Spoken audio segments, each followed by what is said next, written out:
حکم ہوا کہ نوح ہماری طرف سے سلامتی اور برکتوں کے ساتھ جو تم پر اور تمہارے ساتھ کی جماعتوں پر نازل کی گئی ہیں اتر آؤ، اور کچھ اور جماعتیں ہوں گی جن کو ہم دنیا کے فوائد سے بہرہ مند کریں گے، پھر ان کو ہماری طرف سے عذاب علیم پہنچے گا۔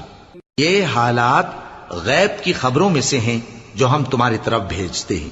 اور اس سے پہلے نہ تم ہی ان کو جانتے تھے اور نہ تمہاری قوم ہی ان سے واقف تھی، تو صبر کرو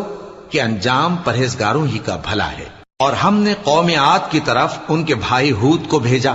انہوں نے کہا اے میری قوم، اللہ ہی کی عبادت کرو، اس کے سوا تمہارا کوئی معبود نہیں،